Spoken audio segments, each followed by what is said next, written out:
चिन्नु हुँदो रहेछ नमस्कार भन्ने तपाईँ जय राष्ट्रवाद भन्ने त्यसकारण तपाईँलाई यति लामो दिन हिरासतमा राखियो भन्ने त्यहाँ जवाफ दिनुभएको थियो। त्यसको जवाब मैले उहाँलाई के भनेको थिएँ भने यहाँ जुन किसिमको पनि प्रतिवाद गरिन्छ त्यसको प्रतिपादन हुन्छ, त्यसकारण यसको जवाब तपाईँलाई म बाहिर गरेर दिनेछु भनेर भनेको थिएँ। म यो जवाब दिन चाहन्छु। जय राष्ट्रवाद रहन्छ, देशभक्त रहन्छ, देशभक्ति त मर्दैन, चुत्रै देश भए पनि देश हिसाब हामी नेपाली हौँ, वीर नेपाली हौँ, वीर गोर्खालीका सपुत हौँ। देशको पक्षमा नेपाली जनताको पक्षमा बोल्न एक थोपा रगत रहेसम्म हामी छोड्ने छैनौँ। तपाईँले गर्ने कार्य गरेर देखाउनु हामी डराउने छैनौँ। वास्तवमा त्यस दिन म विशुद्ध पत्रकारिताकै भूमिकामा थिएँ। मैले त्यस दिन पत्रकारिताको भूमिका बाहेक अरू केही गरेको थिइनँ। मानवीय नाताले मैले केही सहयोगी भूमिका निभाएँ।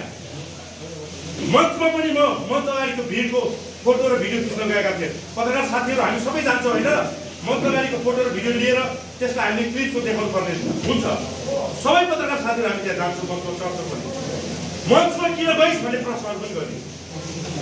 हुँदाहुँदै यतिसम्म गरिएको थियो कि एउटा भिडियो देखाइयो मञ्चको यो साइडबाट यसरी उभिएर मैले बोल्दै गरेको र मैले गर्दै गरेको हाम्रै केही मिडियाकर्मी साथीहरूको एउटा क्लिप बल्ल 40 दिन खोज तलास गरेपछि यसलाई त फसाउनु छ है।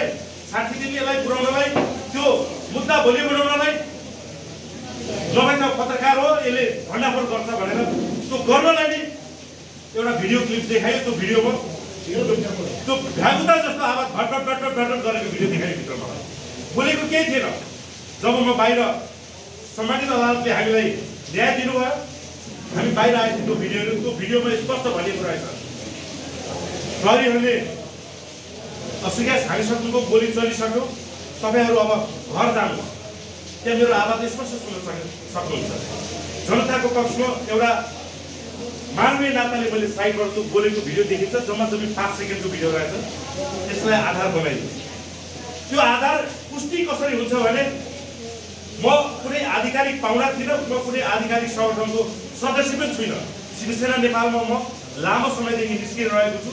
शिवसेना नेपाल भन्ने अहिले राष्ट्रवादी राजावादी जुन एउटा शक्ति छ, त्यो शक्तिमा हाम्रा अध्यक्षसँग नै केही प्रश्नको कारणले मलाई आधिकारिक कुनै कार्यक्रममा बोलाइँदैन। विगत मलाई लाग्छ 72 सालपछि म त्यस पार्टी जुन निर्वाचन आयोगको दर्ता छ त्यसमा म सक्रिय सदस्यको रूपमा छैन। मेरो केही अडानहरू छन्। त्यसबाहेक मैले देशभक्त राष्ट्रवादी र राष्ट्रिय झन्डा बोकेर हुने कुनै पनि आन्दोलनमा मेरो दण्डको भूमिका निभाएको छु, सहयोग गरेको छु, त्यो आजीवन गरिरहन्छु। तपाईँहरूको यो 75 दिन 77 दिन वा 3 महिना 6 महिना वर्ष दिन त्यो सामान्य हिरासतले वीर नेपालीको रगत पानी हुँदैन मित्र। त्यो पानी हुँदैन र लडाइँ जारी रहन्छ। देशको लागि नउठ्ने त्यो हात होइन, देशको लागि नबोल्ने त्यो आवाज होइन, देशको लागि नलेख्ने त्यो कलम होइन पत्रकार मित्रहरू। जबसम्म देशभक्ति रहन्छ नि, यी राष्ट्रघातीहरू आफ्नो बोरिया बिस्तर बाँधेर भाग्न तयार हुन्छन्। 3 कुनै घटनापछि पनि भएको केही थियो जस्तो लाग्छ। हामीले देशभक्त योद्धाहरूले विभिन्न माध्यमबाट देशको जनताको हामीले काम गर्न सक्छौँ, काम गरेका पनि छौँ। विशेष गरी संचार गृहमा जहिलेबाट डिजिटल मिडिया प्लेटफर्म आयो, नेपालमा नयाँ क्रान्तिको आयाम थपिएर आएको छ। दुर्गा प्रसाद लगायतका रामप्रसाद उप्रेती, डाक्टर रामप्रसाद उप्रेती आज चिफ गेस्ट हुनुहुन्छ। जति पनि रवि लामिछाने लगायतको बालन शाह जति पनि हुनुहुन्छ, गोपी मालदेखि तपाईँको हर्क समाज राई हुनुहुन्छ। देशभक्त योद्धाहरू जति पनि जन्मिए त्यो जन्मिनेका प्रमुख आधार अनलाइन मिडिया प्लेटफर्म हो।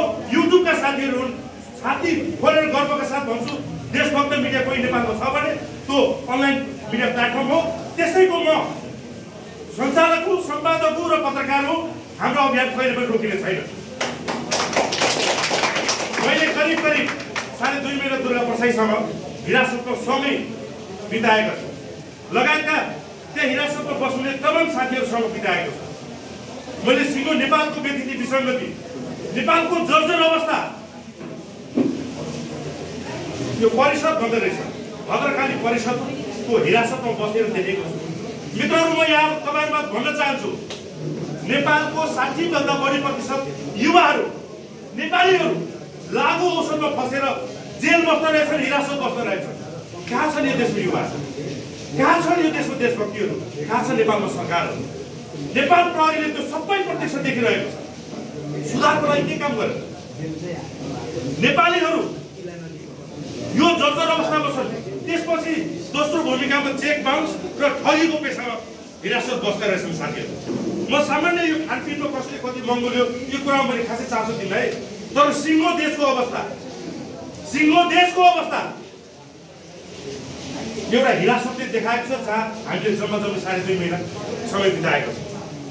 नेपाल प्रहरीका आइजिपी, आर्मी चिफ, त्यस्तै सशस्त्र प्रहरीका चिफ लगायतका प्रहरी अधिकृतहरू, गृह मन्त्रालय, गृह सचिवहरू, जति पनि सम्बन्धित निकायलाई मेरो आग्रह छ, सिङ्गो नेपाल हेर्नु सक्ने गएर एकचोटि हिरासतको अध्ययन गर्नुहोस्। 2-4 दिन तपाईँले सिङ्गो नेपालको जर्जर अवस्था त्यहाँ पाउनुहुन्छ। यो देशको लुटतन्त्र बाहेक केही रहेनछ। कसैलाई रहर छ संविधान जलाउन? कसैलाई रहर छ आफ्नै देशको प्रधानमन्त्रीको पुत्र जलाउन? आफ्नै देशको प्रधानमन्त्रीलाई लखेट्न कसैले चाहन्छ? ए बाबा, तपाईँ राम्रो काम गर्नुहोस्, तपाईँ देश विकास गरिदिनुहोस्। तपाईँलाई एउटा धेरै ठुलो चुनौती थपिएको छ सामान्य प्रधानमन्त्री केपी ओलीजीको। भर्खरै दैलेखमा 50 वर्षलाई नेपालीलाई पुग्ने इन्धनको पत्ता लागेको छ। ग्यास अब 500 मा तपाईँले नेपालीहरूलाई बाँड्न सक्नुहुन्छ, त्यो गरेर देखाइदिनु। तपाईँलाई प्रशंसा गर्न, तपाईँको पक्षमा सडकमा आन्दोलन गरेर म उत्रिनेछु। तपाईँ विरुद्ध बोल्ने आवाजहरू बन्द गराउनेछु, त्यो गरेर देखाइदिनुहोस्। रिबिट काट्ने होइन प्रधानमन्त्रीज्यू, विकास गरेर देखाउनुहोस्।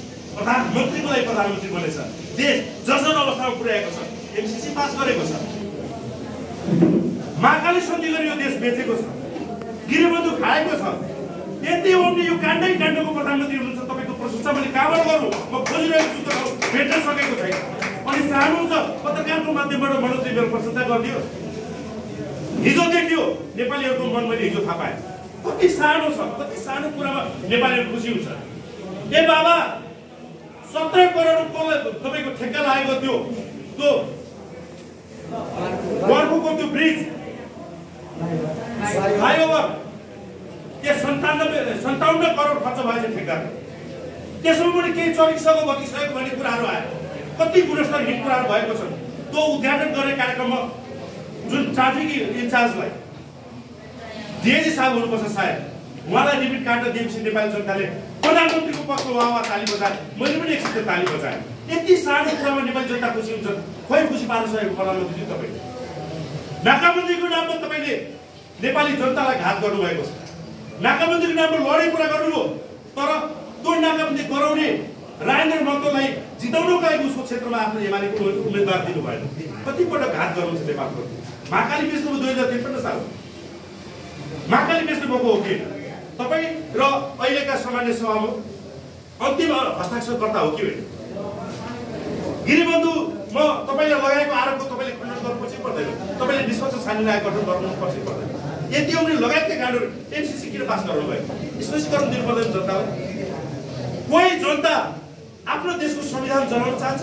यो देशको संविधानलाई सबैभन्दा बढी कसैले घात गरेको छ भने सामान्य प्रधानमन्त्रीज्यू तपाईँले प्रचण्डले र देउवाले गर्नुभएको छ। नेपाली जनताले गरेको छैन। कुनै पनि व्यवस्था आफैमा खराब हुँदैन साथीहरू, कुनै पनि व्यवस्था आफैमा खराब हुँदैन। त्यो व्यवस्थालाई खराब बनाउने काम त्यो देशका शासकले गर्छन्। जुन यो देशका शासक तपाईँले पटक पटक गर्नुहुन्छ मिलिजुली। सम्माननीय पूर्व प्रधानमन्त्री शेरबहादुर देउवाजी, तपाईँ 53 सालमा प्रधानमन्त्री हुँदाखेरि अमेरिकाको राष्ट्रपति को थिए तपाईँलाई थाहा छ? ती जीवित छन् कि छैनन् तपाईँलाई थाहा छ? तपाईँ अहिले प्रधानमन्त्रीको लाइनमा हुनुहुन्छ। प्रधानमन्त्रीको लागि प्रधानमन्त्री गराउनलाई ज्योतिषको हात हेराउनुहुन्छ। देशको लागि कर्म के गर्नुभयो? महाकाली बेचेर तपाईँलाई नेपाली जनताले प्रधानमन्त्री बनाउने?